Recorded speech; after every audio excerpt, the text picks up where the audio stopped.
दोस्तों नमस्कार, मैं हूं आपका दोस्त और होस्ट मनोज श्रीवास्तव।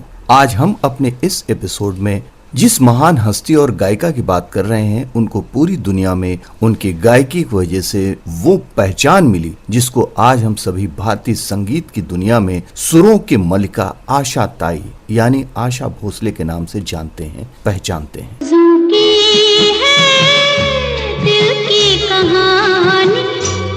कौन थी आशा भोसले, किस परिवार से उनका ताल्लुक था, क्या थे उनकी जिंदगी के विवाद, ये सब कुछ हम आपको बताएंगे। उससे पहले आइए एक नजर डाल लेते हैं आशा भोसले के शुरुआती जीवन पर।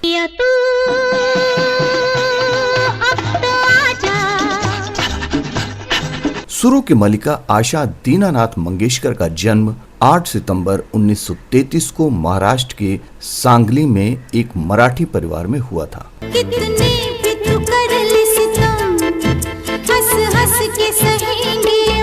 इनके पिता दीनानाथ मंगेशकर एक अभिनेता, गायक और एक थिएटर कंपनी के मालिक थे। फिल्मी परिवार में पैदा होने की वजह से संगीत आशा भोसले को विरासत में मिली थी। मेरा दिल यार का दीवाना।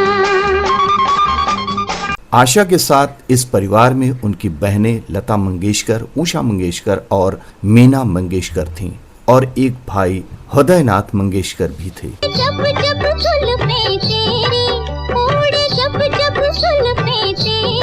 ये सभी भाई बहन बचपन से ही संगीत सीखने और उनके रियाज में लगे रहते थे। आशा जब महज 9 साल की थी तो आर्थिक तंगी के चलते उनके पिता का देहांत हो गया था। अब पिता के न रहने से परिवार की जिम्मेदारी बड़ी बहन लता मंगेशकर और आशा भोसले के ऊपर आ गई। इनके पिता दीनानाथ मंगेशकर के एक मित्र मास्टर विनायक, जो मशहूर अभिनेत्री नंदा जी के पिता थे, उन्होंने इस मंगेशकर परिवार का खूब साथ दिया और सहायता की। मास्टर विनायक की हिंदी सिनेमा में सभी से अच्छी जान पहचान थी, इसलिए उन्होंने आशा और लता दोनों के लिए काम की तलाश की और इन्हीं सब के चलते आशा को महज 10 वर्ष की उम्र में ही साल 1943 में एक मराठी फिल्म माझा बाल में एक गीत गाने का मौका मिल गया। हालांकि आशा को इस गाने से कोई खास फायदा नहीं हुआ था, लेकिन सिनेमा में उनकी शुरुआत हो गई थी। समय गुजरा और अब आया साल 1947, जब आशा को पहली बार एक हिंदी फिल्म चुनरिया में गाना गाने का मौका मिला। इसके बाद आशा ने साल 1949 में हिंदी फिल्म रात की रानी में आशा ने पहली बार बतौर एक सोलो गायिका के रूप में गाना गाने का मौका मिला।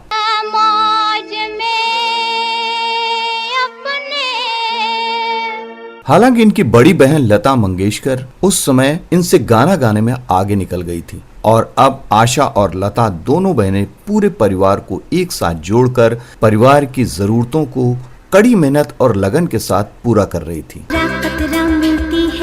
कतरा कतरा जीने दो जिंदगी है। समय तेजी से आगे भाग रहा था। अब आशा 16 साल की हो गई थी और अब मंगेशकर परिवार की आर्थिक स्थिति अच्छी हो गई थी। पूरा परिवार अब फल फूल रहा था, लेकिन शायद खुशियां इस परिवार के लिए नहीं बनी थी। दरअसल आशा को अपनी नाबालिग उम्र में ही घर के एक नौकर यानी कि अपनी बड़ी बहन लता मंगेशकर के सेक्रेटरी गणपतराव भोसले से चोरी छिपे मोहब्बत हो गई। ये क्या कर डाला तूने, दिल तेरा हो गया, हंसी हंसी में जालिम। गणपतराव आशा से लगभग 17 साल बड़े थे। आशा और गणपत की मोहब्बत ज्यादा समय तक छिप नहीं पाई। लता मंगेशकर को जब इस बारे में पता चला तो आशा की गणपति के प्रति बढ़ती नजदीकियों ने उन्हें झकझोर कर रख दिया। लता जी ने आशा को बहुत समझाया, लेकिन प्यार में पूरी तरह डूबी आशा को परिवार की एक बात समझ नहीं आई और आशा ने अपनी जिद का पहला वो कदम उठा लिया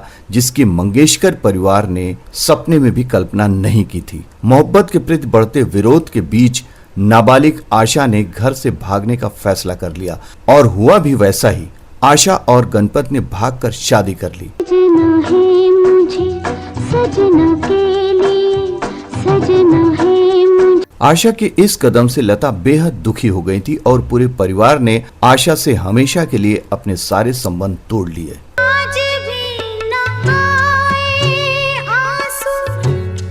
भाग कर की गई शादी के बाद आशा को लगा कि अब उनकी जिंदगी में सब कुछ ठीक हो जाएगा और जिंदगी में खुशियां होंगी, लेकिन शायद आशा की जिंदगी में वो होने वाला था जिसकी वो सपने में भी कल्पना नहीं कर सकती थी। कुछ समय के बाद ही उनके पति गणपत राव का असली घिनौना चेहरा सबके सामने आ गया। गणपत राव आशा की काबिलियत को भांप गए थे, लिहाजा गणपत राव आशा भोसले के काम से जो कमाई होती या होने वाली थी उसके पीछे थे गणपत राव। गणपत राव चाहते थे कि आशा ज्यादा से ज्यादा फिल्मों में गाना गाए और होने वाली कमाई का एक एक पैसा उनके हाथ में रख दे। गणपत राव आशा का शोषण करने लगे, आशा की मर्जी के खिलाफ उनके कामकाज की देखरेख करने लगे। वह पैसे की भूख में आशा से दिन रात गाना गवाने के लिए उनको प्रताड़ित करते। जिंदगी रोज नए रंग।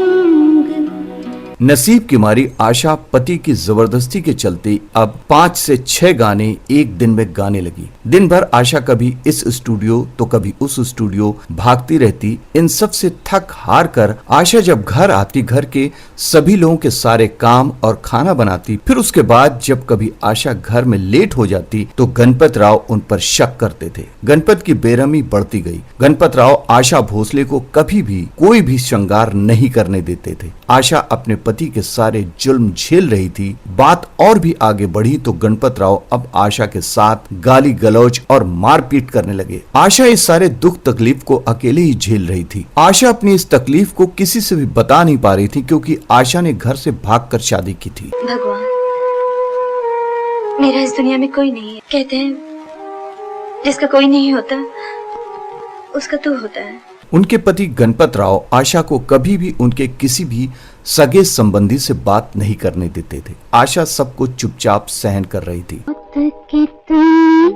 भी संग दिल हो मगर। आशा ने अपने पति गणपति की जबरदस्तियों के चलते 40 के दशक से लेकर 50 के दशक तक लगभग 800 गाने गा दिए थे, लेकिन आशा को इन सभी गानों से कोई भी फायदा नहीं हुआ था क्योंकि आशा से पहले हिंदी सिनेमा के उस दौर में शमशाद बेगम, गीता दत्त और उनकी बड़ी बहन लता मंगेशकर सभी हीरोइनों की आवाज बनी हुई थी और सभी म्यूजिक डायरेक्टर्स की पहली पसंद थी। इसलिए आशा को भला कैसे मौका मिलता। आपकी नजरों ने समझा प्यारे के। लिहाजा आशा भोसले को वो गाने मिलने लगे जो बाकी की टॉप की ये सभी गायिका ठुकरा देती थी। आशा भोसले को फिल्म इंडस्ट्री के वो गाने गाने को मिलते थे जिनकी गिनती बी ग्रेड या सी ग्रेड में होती थी, लेकिन आशा ने कभी भी किसी भी गाने को मना नहीं किया। मुड़ मुड़ के न देख, मुड़ मुड़ के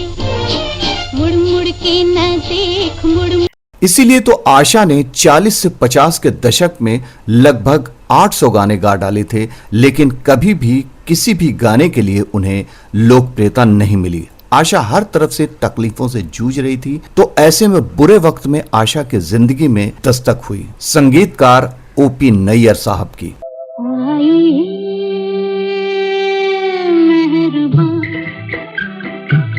ओपी नैयर ने आशा भोसले को पहली बार अपनी फिल्म सीआईडी में गाना गाने का मौका दिया। यार बादशाह, यार दिलरुबा।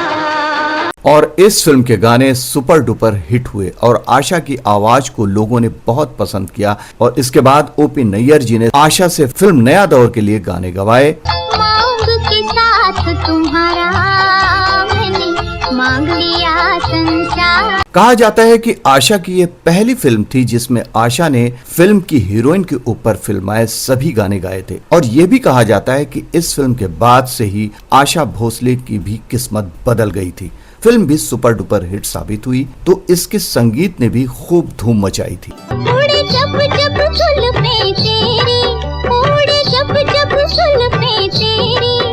इस फिल्म और संगीत की कामयाबी के बाद आशा और ओपी नैयर जी की जोड़ी एक सफल जोड़ी के तौर पर जानी जाने लगी। इस जोड़ी ने हिंदी सिनेमा को एक से बढ़कर एक गाने दिए जिसको आज भी युवा पीढ़ी सुनती है। हाल कैसा है जनाब का, क्या ख्याल है आपका। आशा जी की जिंदगी अब कामयाबी की तरफ दौड़ रही थी, लेकिन वहीं इनकी निजी जिंदगी दिन प्रतिदिन खराब होती जा रही थी। साल 1959 में आशा के पति ने आशा के साथ वो किया जिसकी शायद खुद आशा को भी उम्मीद नहीं थी। गणपत राव ने आशा से झगड़ा किया, उनको मारा और बेहद भद्दे शब्दों का इस्तेमाल किया। गणपत राव यही नहीं रुके, उसने तीसरी बार मां बनने वाली कुछ महीनों की गर्भवती आशा भोसले को उनके 2 बच्चों के साथ धक्के मारकर रात को ही घर से बाहर निकाल दिया। आशा के ऊपर दुख और दर्द का पहाड़ टूट पड़ा। आशा को समझ ही नहीं आया कि वो ऐसी हालत में आखिर जाए तो कहां जाए, क्योंकि गणपत राव से शादी करने के लिए आशा पहले ही अपने सारे रिश्ते खत्म कर चुकी थी। लेकिन फिर भी आशा ने कुछ भी नहीं सोचा और वापस अपने घर जाने का फैसला कर लिया। माँ, हम लोग यहाँ रहेंगे कैसे? खाना कैसे खाएंगे? और आशा फिर से मंगेशकर परिवार के बीच आ गई।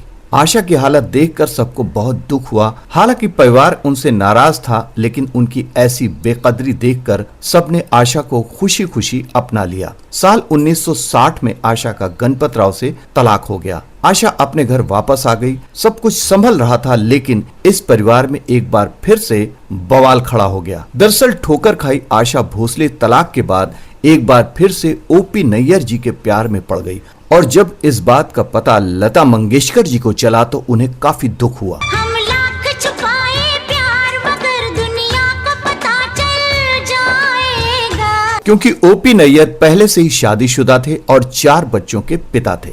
लेकिन ओपी नैयर जी वो इंसान थे जिन्होंने आशा को उनकी असली पहचान हिंदी सिनेमा में दिलाई थी। आगे भी जाने न तू, पीछे आशा और ओपी नैयर के बीच नजदीकियां इतनी गहरी थीं कि इस बात का पता इससे भी चलता है कि आशा उस समय ओपी नैयर जी के साथ लिविंग रिलेशन में रहने लगी थी। लता मंगेशकर आशा के इस फैसले से बेहद नाराज हुई और लता की नाराजगी दूरियों में बदल गई। आशा जो पहले ही प्यार में ठोकर खा चुकी थी, प्यार में वो दोबारा खाई में गिरने जा रही थी, लेकिन ये बात आशा को समझ ही नहीं आ रही थी। हमारा बड़ा नादान है बगियन का।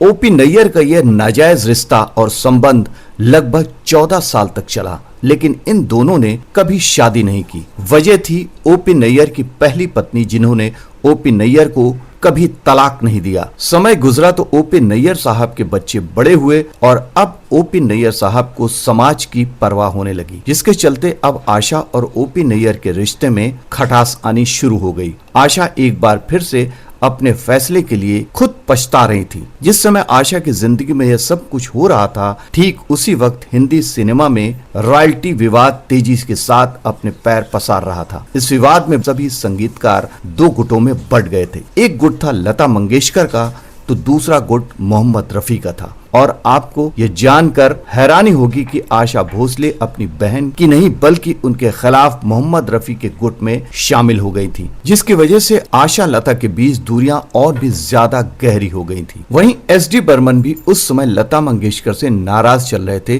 वो भी रफी गुट में शामिल हो गए थे। SD बर्मन अपनी फिल्मों में जो गाने लता से गवाने वाले थे, वो सारे गाने आशा भोसले से गवाए गए। छजी में हारी चलो मान जाओ ना, देखी सबकी याद। इस गुटबाजी का सबसे ज्यादा फायदा आशा भोसले को हुआ, क्योंकि आशा के पास गानों की एक लंबी लाइन थी और आशा एक से बढ़कर एक हिट और सुपर हिट गीत गा रही थी। मौसम मस्ताना, रास्ता अनजाना, जाने कब किस। और आशा देखते ही देखते एक मजबूत और लोकप्रिय गायिका बन गई। ये लड़का है अल्लाह कैसा है दीवाना, कितना। साल 1965 की बात है। आशा जी को SD बर्मन जी ने एक गाने के रिकॉर्डिंग के लिए बुलाया था। इस रिकॉर्डिंग के लिए SD बर्मन जी ने अपने बेटे RD बर्मन को आशा के पास भेजा। हालांकि आशा और RD बर्मन दोनों पहले से ही मिल चुके थे। आशा RD बर्मन को इतना महत्व नहीं देती थी, लेकिन साल 1966 में जब RD बर्मन ने तीसरी मंजिल के लिए आशा भोसले से गाना गवाए और वो सभी गाने बहुत हिट साबित हुए, आजा आजा, देखो प्यार तेरा। RD बर्मन ने संगीत को नए रूप में संजोया था, जिसको लोगों ने बहुत पसंद किया था। RD बर्मन की इस कामयाबी से आशा अब RD बर्मन को महत्व देने लगी थी। RD बर्मन ने हिंदी सिनेमा के संगीत को एक नए रूप में ढाल दिया था। लेकर हम दीवाना दिल आशा और आर.डी. बर्मन की जोड़ी सिनेमा में खूब धूम मचा रही। एक साथ काम कर रहे थे। आर.डी. बर्मन और आशा के बीच मोहब्बत की चिंगारी भी लग चुकी थी।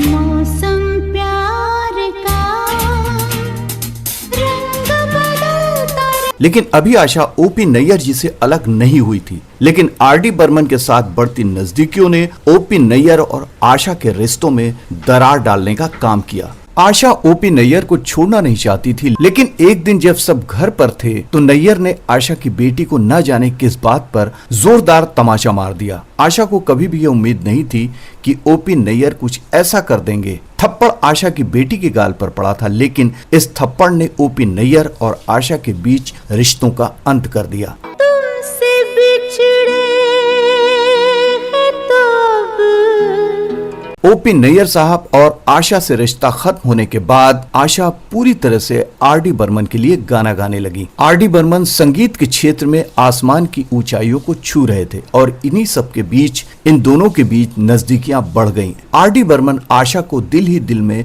बहुत प्यार करने लगे थे। दिल लगी ने दी हवा थोड़ा सा धुआं उठा और लेकिन वो अपने प्यार का इजहार नहीं कर पा रहे थे। तो ऐसे में आर.डी. बर्मन आशा को गुमनाम तरीके से आशा के घर रोज गुलाब का गुलदस्ता भिजवाने लगे और जब इस गुलदस्ते का राज खुला तो आर.डी. बर्मन ने आशा के सामने शादी का प्रस्ताव रख दिया। एक परदेसी मेरा दिल ले गया जाते जाते मीठा मीठा लेकिन 7 साल गुजर जाने के बाद आशा को आर.डी. बर्मन पर भरोसा हुआ, जिसके बाद साल 1980 में आशा और आर.डी. बर्मन ने शादी कर ली। हालांकि इस शादी से आर.डी. बर्मन की मां बिल्कुल खुश नहीं थी, क्योंकि आशा आर.डी. बर्मन से 6 साल बड़ी थी और 3 बच्चों की मां भी थी और तलाकशुदा भी। आशा अभी तक इस शादी से खुश थी, लेकिन न जाने भगवान को क्या मंजूर था, मानो जैसे शादी का सुख आशा के नसीब में था ही नहीं। दरअसल गुजरते दौर में आर.डी. बर्मन के संगीत का असर अब कम होने लगा था। अब संगीत के क्षेत्र में नए नए नाम आने लगे और बदलता हुआ संगीत भी आने लगा था और आर.डी. बर्मन अपने आप को उस संगीत के हिसाब से नहीं ढाल पा रहे थे, जिसकी वजह से आर.डी. बर्मन को नए गाने मिलने बंद हो गए और इसी वजह से आर.डी. बर्मन को पैसों की किल्लत होने लगी और इसी परेशानी में घिरते हुए आर.डी. बर्मन ने सहारा लिया शराब। हालांकि आशा भी हिट गाने दे रही थी और उधर आर.डी. बर्मन शराब के नशे में अपनी जिंदगी को खत्म कर रहे थे। और एक दिन वह भी आया जब साल 1993 में आर.डी. बर्मन को दिल का दौरा पड़ा और आर.डी. बर्मन ने हमेशा के लिए इस दुनिया को अलविदा कर दिया। जितना बड़ा संगीतकार था पंचम आर.डी. बर्मन, उससे कहीं बड़ा बहुत ही अच्छा नेक इंसान था। पंचम चले गए हैं, लेकिन उनका संगीत और उनकी यादें और उनका काम हमेशा जिंदा रहेगा। तो मैं सोचता हूँ कि ये हमारे इंडस्ट्री के लिए बहुत बड़ा एक गैप हो गया। We have not only lost a great music director.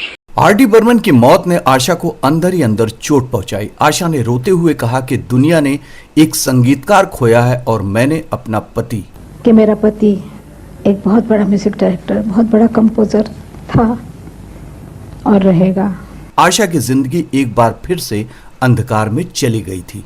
आशा और आर.डी. बर्मन के कभी भी कोई बच्चा नहीं हुआ था। आर.डी. बर्मन की मौत के बाद पता चला कि आर.डी. ने अपनी बची हुई कुल संपत्ति का वारिस किसी को भी नहीं बनाया था, जिसकी वजह से समाज, हिंदी सिनेमा और लोगों के बीच इन दोनों के बीच के रिश्ते पर सवाल उठने लगे थे। लोग इन दोनों की शादी को झूठा मानने लगे थे।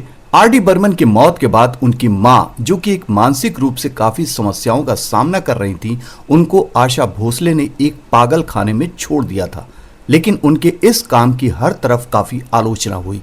तो आशा ने आर.डी. बर्मन की मां यानी कि अपनी सास को एक वृद्ध आश्रम में रखवा दिया। हालांकि आर.डी. बर्मन की मौत के बाद 13 साल तक आशा ने आर.डी. बर्मन की मां का ख्याल रखा था, लेकिन उसके बाद आशा ने उनकी मां को अपने से दूर कर वृद्धा आश्रम में डाल दिया था, जहां उनका इलाज और देखभाल हो रही थी। आर.डी. बर्मन के देहांत के बाद आशा ने हिंदी सिनेमा से दूरी बना ली थी। हजारों गाना गाने वाली आशा भोसले के जीवन में कड़वाहट ही बची थी। कतरा कतरा मिलती है, कतरा कतरा जीने दो जिंदगी है। फिर आया साल 1994, जब आशा भोसले ने कई लोगों के कहने पर रंगीला फिल्म के गानों से अपनी वापसी की। हो जा रंगीला रंग रंग रंगीला रे। इस फिल्म के सभी गाने सुपरहिट हुए थे और इस कामयाबी के साथ आशा भोसले की हिंदी सिनेमा में जोरदार वापसी हुई थी। तन्हा तन्हा यहाँ पे जीना ये कोई बात है, कोई साथ नहीं। फिर आया साल 2000 जब आशा भोसले को film fair life time achievement award से सम्मानित किया गया, तो वहीं आशा को दादा साहब फाल्के पुरस्कार से भी सम्मानित किया गया। आशा भोसले जी को अपने इस फिल्मी सफर में वो सारी उपलब्धियां मिल गई थी जहां हर सिंगर पहुंचना चाहता है। आशा की उम्र बढ़ रही थी, लोगों को लगा कि अब आशा फिल्मों के संगीत से संन्यास ले लेंगी, लेकिन आशा तो आशा ही थी। वह संगीत को बेहद प्यार करती थी, लिहाजा वो लगातार हिट्स पे हिट्स गीत गा रही थी। सपने में मिलता है ओ मुंडा मेरा, सपने में मिलता है। आशा जैसे ही अपनी जिंदगी को थोड़ा खुश होकर जीने की कोशिश करती कि भगवान की ही मार उन पर फिर से पड़ जाती थी। साल 2012 आशा की जिंदगी में गहरा दुख लेकर आया, क्योंकि इसी साल उनकी बेटी वर्षा ने अपनी जिंदगी को खत्म कर लिया था। इस वक्त बड़ी खबर आ रही है, आशा भोसले की बेटी ने खुदकुशी की है, ये जानकारी मिल रही है इस वक्त। उस वक्त के कुछ जानकारों का कहना है कि वर्षा मानसिक रूप से परेशान चल रही थी। वर्षा ने अपनी मां का तलाक देखा, आशा का अपनी बेटी को समय न देना, उनकी शादी हो जाना और फिर उनका तलाक हो जाना जैसी बातों से परेशान थी वर्षा। आशा की जिंदगी में अभी दुख खत्म होने का नाम नहीं ले रहे थे। उनके अपने आशा को एक एक करके छोड़कर जा रहे थे।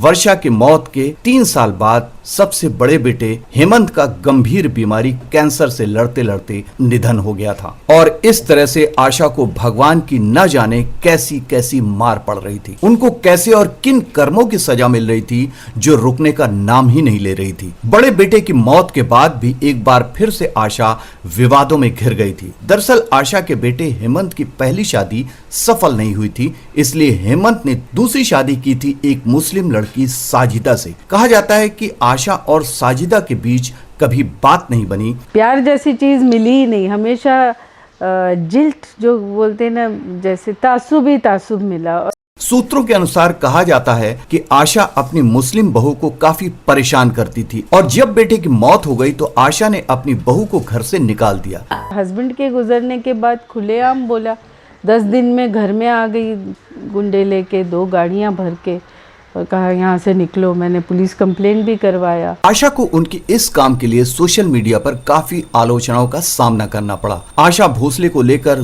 2 विवाद और मशहूर हैं कि आशा भोसले का एक घर मुंबई में है जिसमें उम्र दराज गुजरे वक्त की टॉप एक्ट्रेस साधना जी रहती थी।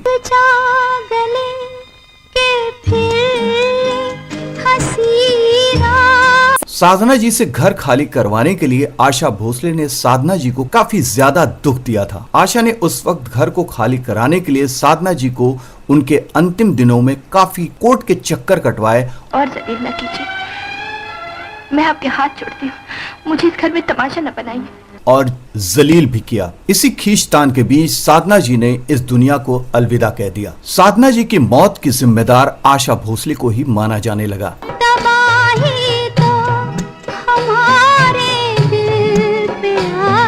तो वहीं इनका दूसरा विवाद था मशहूर गायिका अनुराधा पौडवाल के साथ। अनुराधा पौडवाल एक उभरती गायिका थी। हे शंभु बाबा मेरे भोलेनाथ। लोग उनकी आवाज को पसंद कर रहे थे, जिसकी वजह से उस वक्त अनुराधा काफी गीत गा रही थी और इनकी इसी कामयाबी को आशा भोसले पचा नहीं पा रही थी। इसलिए एक बार उन्होंने एक गाने की रिकॉर्डिंग के दौरान अनुराधा के पति अरुण पौडवाल को स्टूडियो में देख लिया तो वह आग बबूला हो गई और कहा कि यह आदमी जब तक यहाँ है मैं गाना रिकॉर्ड नहीं करूंगी। आशा के इस बर्ताव से सबको बहुत हैरानी हुई, लेकिन आशा जी आर.डी. बर्मन की पत्नी थी और ये सॉन्ग आर.डी. बर्मन रिकॉर्डिंग कर रहे थे, लिहाजा उनके पति को वहां से बाहर कर दिया गया और इस तरह से आशा ने अनुराधा पौडवाल की कामयाबी का गुस्सा उनके पति पर उतार दिया। जहां आशा भोसले ने खुद जिंदगी भर दुख और तकलीफ का सामना किया, तो वहीं आशा ने भी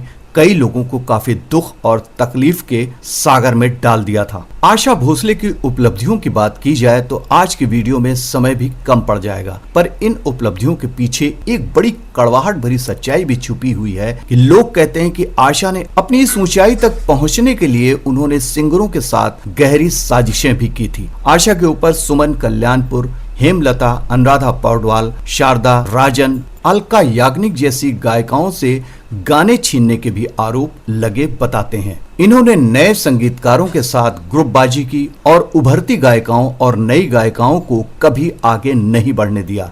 छोड़ो छोड़ो मेरी राहें, मेरी बाहें।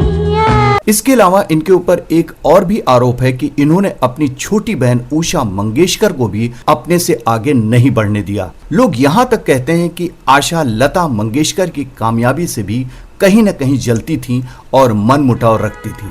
इन आरोपों के मुताबिक संगीत की दुनिया में चोटी पर बने रहने के लिए आशा भोसले जी ने साम दाम दंड भेद की पूरी राजनीति की। आशा भोसले ने अपनी पहली शादी के तलाक के बाद भी अपना नाम भोसले ही रहने दिया, क्योंकि आशा को लगता था कि कहीं वह अपनी बड़ी बहन की छाया ही बनकर न रह जाएं, इसलिए उन्होंने अपना नाम हमेशा आशा मंगेशकर नहीं बल्कि आशा भोसले ही रहने दिया। कहा जाता है कि आशा भोसले ने ओपी नैयर को सिर्फ अपनी संगीत में कामयाबी पाने के लिए इस्तेमाल किया था और ठीक वैसे ही इन्होंने आर.डी. बर्मन के साथ भी किया और यह बात उस समय के न्यूज़पेपर और मैगजीन में भी छपी थी। आशा ने अपनी कामयाबी और उपलब्धियों के लिए सबका इस्तेमाल किया। जिंदगी के गुजरते सफर में आशा के ऊपर लगे इन आरोपों और रिश्तों में कितनी सच्चाई और बनावटीपन है। आपको क्या लगता है, आशा भोसले ने अपनी जिंदगी में जो किया वो किस हद तक उचित था या नहीं था? आप अपनी बात कमेंट करके हमें जरूर बताएं। रोज रोज आँखों तले आशा भोसले जी अपने बेटे आनंद के साथ मुंबई में रहती थीं और आशा भोसले जी कई म्यूजिक शो में बतौर जज भी बनते हुए नजर आती थीं। लेकिन आशा भोसले जी ने काफी समय पहले से ही संगीत से दूरी बना ली थी और 12 अप्रैल 2026 को इतवार के दिन आशा भोसले जी ने इस दुनिया को 92 साल की उम्र में अलविदा कह दिया और आज वो हमारे बीच नहीं है। तो दोस्तों, ये थी आशा भोसले जी की जिंदगी, कामयाबी, विवादों की पूरी कहानी। आपको हमारा आज का ये शो कैसा लगा, ये भी हमें जरूर बताइए। हम आपके जवाब का इंतजार करेंगे। और जिन्होंने हमारे चैनल को सब्सक्राइब नहीं किया है, उनसे मेरा अनुरोध है कि वो शेयर और सब्सक्राइब करना ना भूलें, ताकि हम जो भी स्टोरी आपके लिए लेकर आए वो सीधे आप तक पहुंच जाए। बहुत जल्द हम एक और महान हस्ती की जिंदगी को लेकर आपके सामने हाजिर होंगे। तब तक के लिए आप अपना ख्याल रखें और अपने परिवार का ख्याल रखें। सुरक्षित रहें। धन्यवाद।